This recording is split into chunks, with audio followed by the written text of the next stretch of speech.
Good evening friends, this is Anil and welcome to sun से manage. दोस्तों, आज के इस वीडियो में दोस्तों हम लोग बात करेंगे प्रधान शिक्षक को लेकर के। दोस्तों, प्रधान शिक्षक अभी अभी विद्यालय में ज्वाइन कर रहे हैं। दोस्तों, बिहार के तमाम जितने भी विद्यालय हैं दोस्तों, वहाँ पे ये प्रधान शिक्षक अपनी सेवाएं दे रहे हैं। योगदान शुरू हो गया है दोस्तों। 21 जुलाई से लेकर के 26 जुलाई तक इन लोगों को अपने विद्यालय में ज्वाइन करना है। और आई थिंक 60 से 70% शिक्षक, प्रधान शिक्षक जिनको अपने अपने विद्यालय में ज्वाइन करना था, वो अपने विद्यालय में ज्वाइन कर चुके हैं दोस्तों। ठीक है ना। अब देखिए, ये जो प्रधान शिक्षक हैं, हेड टीचर हैं, बहुत से शिक्षक जिन लोगों का दूर एरिया में दे दिया था, ज़्यादा आने जाने में असुविधा हो रही थी, समस्याएं हो रही थी, अदर डिस्ट्रिक्ट में थे, तो वैसे शिक्षक ही सिर्फ ज्वाइन करने का मन नहीं बना रहे हैं और तमाम जो शिक्षक हैं वो ज्वाइन कर रहे हैं। तो आज के इस वीडियो में दोस्तों हम लोग देखेंगे कि आखिर जो प्रधान शिक्षक जो ज्वाइन कर रहे हैं उनका वेतन क्या होगा, उनकी सैलरी कितनी आएगी। दोस्तों, क्या पूर्व से उन लोगों को जो वेतन दिया जा रहा है उससे उनकी वेतन कम हो जाएगा या तो फिर उनका वेतन ज्यादा होगा। दोस्तों, तो इन्हीं सब चीजों पे हम लोग चर्चा करेंगे कि आखिर उनका वेतन कितना होगा। जो पुराने टीचर्स हैं उन लोगों को टोटल जो सैलरी होगी दोस्तों वो ज्यादा होगी, बट इन हैंड उन लोगों का कम हो रहा है। तो यहाँ पर भी समस्याएं आ रही है। बहुत से प्रधान शिक्षक ये बातें भी कह रहे हैं कि जब इन हैंड सैलरी कम हो जाएगा तो ज्वाइन करने से क्या फायदा है। इस तरह की तमाम चीजें निकल करके सामने आ रही है दोस्तों। तो ये देख लीजिए, ये प्रधान शिक्षक है। प्रधान शिक्षक जिसे हेड टीचर के नाम से जाना जाएगा और 21 जुलाई 2025 से 26 जुलाई 2025 तक विद्यालय में इनका योगदान है दोस्तों। अब देखिए, इन लोगों की सैलरी कितनी होगी, कितना वेतन प्रधान शिक्षक को मिलेगा। ठीक है ना। जहां भी वो जा रहे हैं वो विद्यालय में क्या है, हेड है, उस विद्यालय का वो हेड टीचर है। 1 to 5 में उनकी ज्वाइनिंग हो रही है दोस्तों। साथ ही साथ आपका HM जो प्रधानाध्यापक हेड मास्टर की भी बहाली हुई है और वो भी इसी 21 से लेकर के 26 के बीच में विद्यालय में योगदान दे रहे हैं।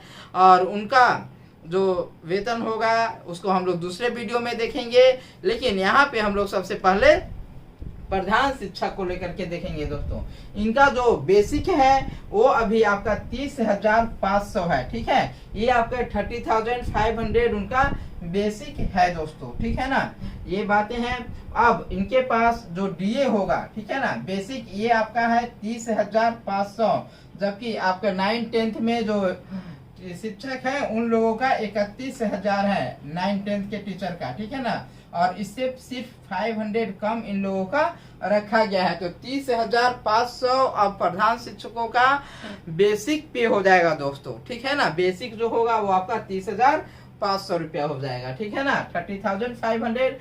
DA जो है वो 55%, अभी जो DA आपका चल रहा है दोस्तों, ये 55% के हिसाब से उनको दिया जाएगा। ठीक है ना, और ये जो DA होता है वो बेसिक का 55% मिलता है।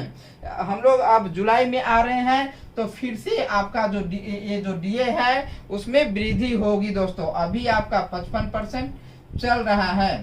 ठीक है ना, और ये आपका जुलाई लास्ट या तो फिर सितंबर के फर्स्ट वीक में सेंट्रल गवर्नमेंट के तरफ से फिर से ये जो आपका डियरनेस अलाउंस है इसमें वृद्धि की जाएगी। ठीक है, इसकी घोषणा की जाएगी। तो ये आपका लगभग 58% हो जाएगा। ठीक है ना, उम्मीद है कि आपका 3% इस बार वृद्धि होगा। तो ये जो महंगाई भत्ता है वो 55 से बढ़ करके आपका 58% हो जाएगा।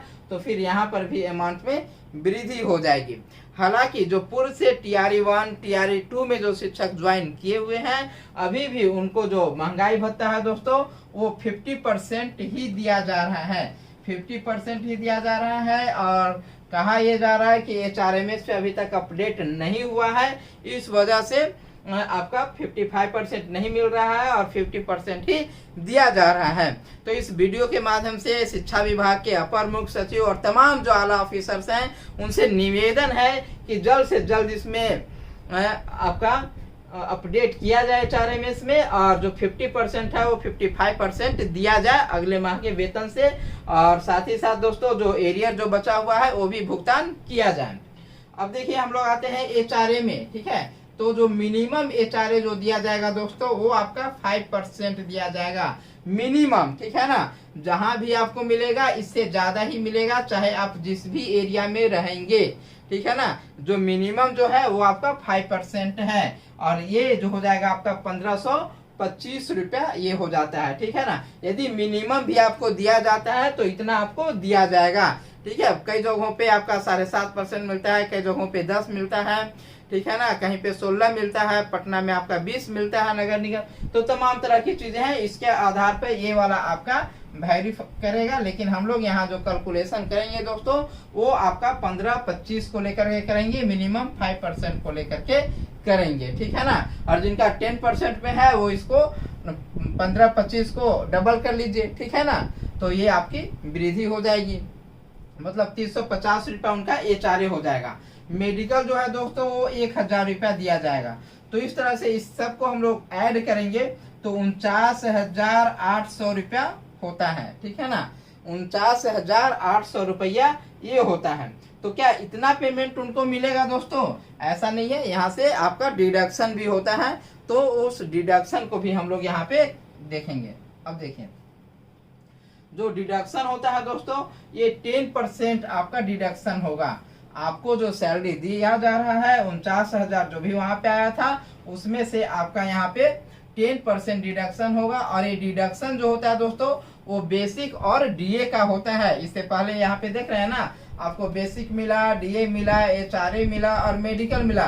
तो इसको जोड़ करके आपका डिडक्शन नहीं होता है, ये आपका बाहर है, ठीक है ना। उस वाले जो डिडक्शन जो होता है वो सिर्फ आपका बेसिक का और ये आपका DA का होता है, ठीक है ना। तो ये दोनों को आप ऐड कर लीजिए और ऐड करने के बाद आप उसमें से 10% माइनस कर दीजिए। तो देखिए बेसिक आपका 30,500 और DA जो आपका 55% के हिसाब से हो गया 16,775 रुपया।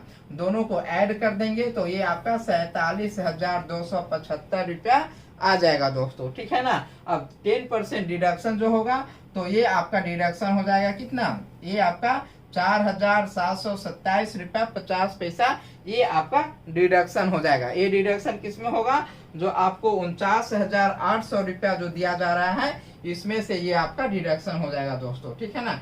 तो देखिए डिडक्शन के बाद आपको कितनी सैलरी मिलेगी, 49,800 रुपया है, यहाँ पे आपका डिडक्शन हो गया 4,727 रुपया 50 पैसा दोस्तों, ठीक है ना। ये डिडक्शन हो गया। तो ये डिडक्शन के बाद आपका 45,072 रुपया 50 पैसा और ये आपका पूर्ण में मिलेगा तो 45,073 रुपया, ठीक है। 45,072 रुपया 50 पैसा हो रहा है, तो ये आपका 45,073 रुपया मिलेगी।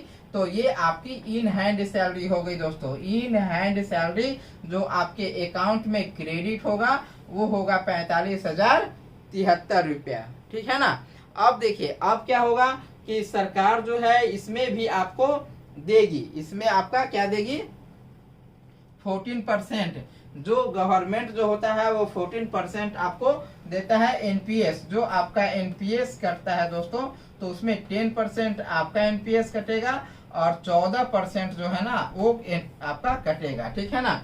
ये आपको सरकार देगी 14% और 10% आपकी सैलरी से कट गया वहां पे। और ये जो 14% है दोस्तों ये भी आपका उसी का होता है, बेसिक प्लस DA का, ठीक है ना, जिससे जो आपका कट रहा है 10%। तो बेसिक प्लस DA का 14% जो आपको सरकार देगी वो हो जाएगा आपको 6,618 रुपया 50 पैसा, ठीक है ना। ये आपका हो गया। अब देखिए नेक्स्ट टोटल जो एनपीएस जो आपका एनपीएस में जो पैसा आपका जमा होगा वो 10% जो आपका जो सैलरी है वो 10% आपका कंट्रीब्यूशन और 14% जो होगा वो गवर्नमेंट का कंट्रीब्यूशन होगा दोस्तों, ठीक है ना।